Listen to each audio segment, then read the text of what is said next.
មុខងារ AI intrusion របស់ Channel គឺត្រូវបានរចនាឡើងដើម្បីផ្ដល់ការជូនដំណឹងយ៉ាងជាក់លាក់នៅពេលដែលមានមនុស្សឬយានយន្តចូលទៅក្នុងតំបន់និម្មិតដែលបានកំណត់ទុកជាមុនការប្រើប្រាស់ជាក់ស្ដែងមុខងារ intrusion គឺជាមូលដ្ឋានគ្រឹះនៃសុវត្ថិភាពសម្រាប់ទីតាំងទាំងឡាយដូចជាការពារផ្ទះឬទីធ្លាកំណត់តំបន់ intrusion នៅជុំវិញរបងឬតំបន់ខាងក្រោយផ្ទះបើមានជនចម្លែកព្យាយាមចូលទៅក្នុងបរិវេណផ្ទះនៅពេលយប់នោះវានឹងលោតអាឡាមភ្លាមការពារឃ្លាំងឬកន្លែងស្តុកកំណត់តំបន់ intrusion នៅជុំវិញច្រកទ្វារឬតំបន់ស្តុកទំនិញមានតម្លៃដើម្បីការពារពីការចូលលួចសុវត្ថិភាពនៅការដ្ឋានសំណង់កំណត់តំបន់ intrusion នៅកន្លែងដាក់សម្ភារៈឬម៉ាស៊ីនដើម្បីការពារពីការលួចបន្ទាប់ពីចប់ម៉ោងធ្វើការ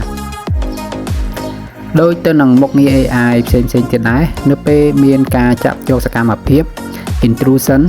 NVR អាចធ្វើសកម្មភាពជូនដំណឹងបានច្រើនយ៉ាងដូចជាផ្ញើសារទៅកាន់ app ទូរស័ព្ទ